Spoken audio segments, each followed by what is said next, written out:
Basically, it's these motors that push into the wheel on either side of the trailer, and they allow you to steer it around with a remote control. I think one of the biggest revelations for me was that we kind of needed to give ourselves grace. We have to essentially downsize our clothes by like 98%. Life is short and there's a lot of things that we want to do that we just simply couldn't with a 9-to-5 job that only let us take off a week at a time. I'm Justin, this is Jess. We are currently on a drive from Key West, Florida, the southernmost point in the United States, all the way up to the furthest north you can drive in the Arctic Circle. This is our rig that's helping us get there. Come on in.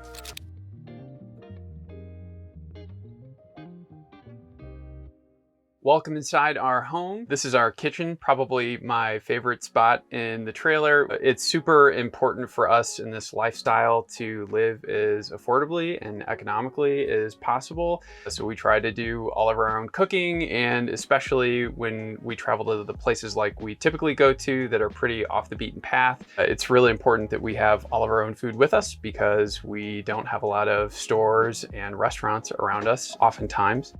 So we've got a little sink here with a flip up faucet. I think that's pretty cool. We only have a few feet of space, so it's really nice that everything in our trailer is kind of dual purpose, and when it's closed, you have additional counter space.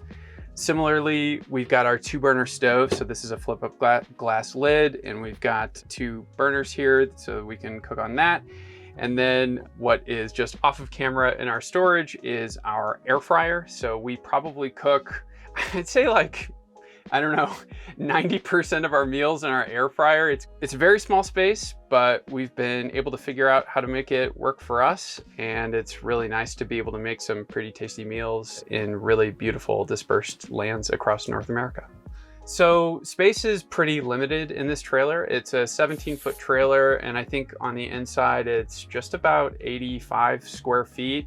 It seems to pack our food away pretty well. So we keep all of our cereals and breads up here, and then we keep all of our spices over here. And then we've got 3 big drawers below our 2-burner stove where we keep more of our dry goods, and then obviously the rest goes in our small fridge.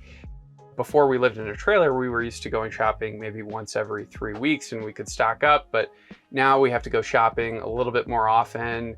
I would say we probably have to pick up groceries once a week, and then it's nice because we also have our car available to us as well for dry storage, so we can put some more stuff in the totes in our car for bigger items.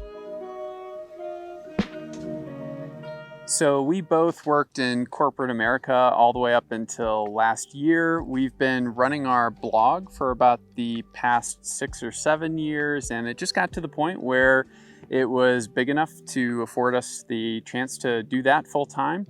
We also kind of realized that, you know, life is short and there's a lot of things that we want to do that we just simply couldn't with a 9-to-5 job that only let us take off a week at a time. We wanted to do things like go trek in Patagonia or drive to Alaska or do these kind of really big adventures that unfortunately with the kinds of jobs that we had, we just couldn't do. So that just kind of was a really good motivator to hit the road.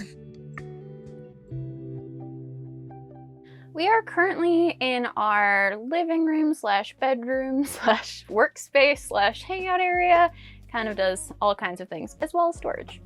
So essentially there's these 2 benches that we have, and then these 2 cushions that have pretty hard backs. So this either can convert to our bed. You take this cushion and put it in the middle, and then it converts to a queen size bed. We have to lay side by side this way, or alternatively during the day, we use it to work.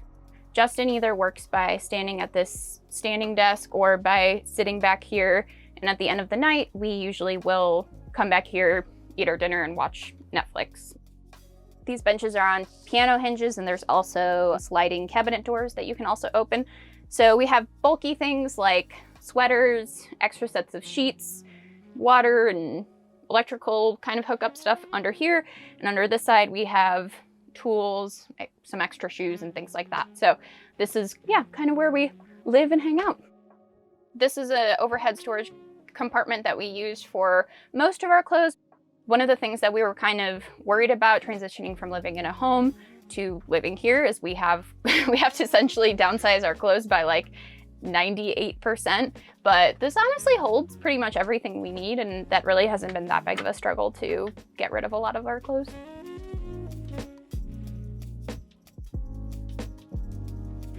We are currently in our bathroom, so we have a sort of standard marine RV toilet.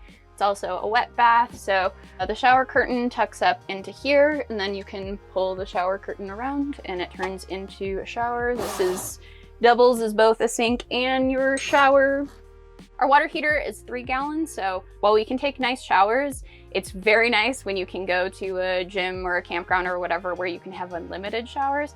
That being said, I'd say we shower once every 2 to 3 days in here. And then if we feel super dirty or we're worried about our gray tank space, there's also an outdoor shower that we can kind of like rinse off in and take a shower outside as well.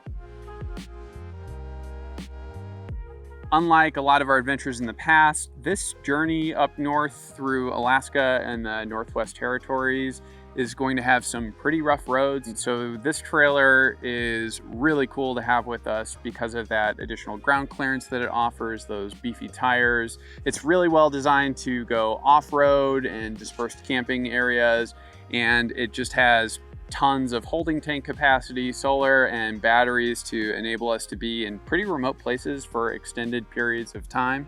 Another thing that's really cool is that it weighs 2,500 pounds, and as you can imagine, driving from Key West, Florida to the Arctic Circle is kind of a lot of mileage and a lot of gas. So with our tow vehicle, we get about like 16 miles per gallon while we're towing, but then when we stop places here like Hanksville and are driving around to a trailhead that maybe is an hour away, we wind up getting 30 miles per gallon instead of the 15 miles per gallon. So in terms of being more economical too, having such a lightweight trailer has been awesome because we can pull with a Highlander hybrid.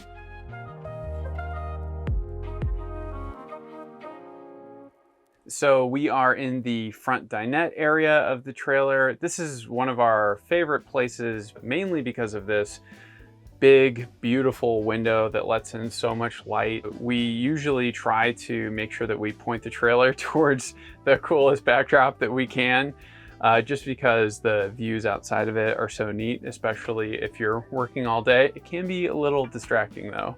So this table slides back and forth on this track below me, so you can pull it closer or further away if you needed. This tabletop can also come up off of this base and span the gap between these 2 cushions that I'm sitting on, and it can convert into a single bed. So occasionally we'll eat meals up here, but typically we find ourselves eating our dinner at the back of the trailer or standing up if we're on the go. Jess does most of her working sitting up here. This is a pretty comfortable spot for her. I don't sit that often while I'm working. I hurt my neck from a diving injury a few years back, so I usually have to stand up when I work, but this is a pretty comfortable spot for her to work. I'm also sitting on top of our floor-mounted air conditioner. While the trailer does have AC, we almost never use it because it requires shore power, so we have to be plugged into a utility post. We do travel with a generator, so if it's a particularly hot day, we can bust out the generator and run our air conditioning, but we try to do everything in our power to make sure we are not in places that are that hot. So if we can't work comfortably in the trailer with just the fan running, we're probably on the road moving north. Continuing on with the dinette area, we've got this large storage towards the front of the trailer. This is where we keep any of our clothes that we like to hang up, as well as large kitchen appliances like our coffee machine and our air fryer.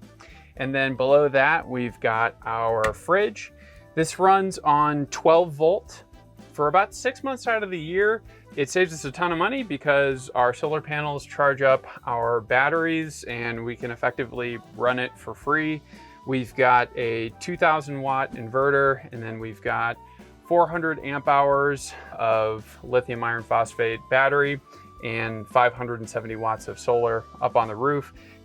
But it's really nice that this can run silently on 12 volt and it doesn't use up more expensive propane. Welcome outside. So this is the Expedition Safari Condo's first off-road trailer. You'll notice it's got these big beefy tires that look really cool, but more importantly, it's also on a higher suspension, so we can go on some pretty rough roads that we otherwise would not be able to go on. One of our favorite features about this trailer are these caravan movers. I don't think I've ever seen them on any other trailer in North America, but basically it's these motors that push into the wheel on either side of the trailer, and they allow you to steer it around with a remote control. So this particular spot that we're in, you would typically back the trailer in with your car and we'd be facing that way, which isn't particularly scenic. But what's really cool is after we unhook our trailer from our car, we can turn it and face any direction we want. And it kind of feels like a superpower when we're at campsites, because most people are all parked in the same orientation and you're looking in someone's window, but we can turn our trailer sideways and be facing really scenic, beautiful areas, and it offers us some privacy. It's also really cool because we can get in really tight places that would just otherwise be impossible to drive in. And it's also really nice because when we pack up and leave, we don't have to do that awkward dance of yelling out of the window and asking, hey, am I in the right spot? You can literally drive the trailer onto the ball hitch of your car in like a minute, and you can do it with precision control with a remote. So it's pretty cool to show off to other campers. All of the storage that we showed you on the inside, like under the dinette and under the benches at the back of the trailer, are all accessible from the outside as well. So we've got 2 in the back and 1 in the front. And then if you don't get the optional air conditioner up at the front right, then that will also be exterior storage as well. We also love this trailer because it has this aluminum roof rack on top that holds our solar panels. It also does a really good job at insulating the top roof of the trailer from heat. So heat management is a big deal for us because, again, we don't have air conditioning. And then it also has a luggage rack on the back, but we don't really store stuff up there, and we more use it for standing on top of the roof to catch some pretty awesome sunsets. I think one of the biggest revelations for me was that we kind of needed to give ourselves grace. When I finally cut myself slack and realized that, oh, you're not going to be like an expert at towing a trailer across the country and living on the road, I started to become less stressed, and we kind of hit a groove. And ever since then, things have been so much better for us, and it's been a really fulfilling experience. But yeah, cut yourself some slack. So the way that we were able to sort of make the transition from working a corporate 9 to 5 to living on the road and traveling full time is that we started a website in 2018. It's uprootedtraveler.com. We share a lot of RV tips as well as kind of places that we see along the road. We share a lot about hiking, camping, different kind of funky tours that you might find along the road. We also have an Instagram and YouTube channel, all at Uprooted Traveler. Well, thanks so much for checking out our house. Hopefully you'll follow our adventures from Key West to the Arctic Circle. Hope to see you on the road. Bye.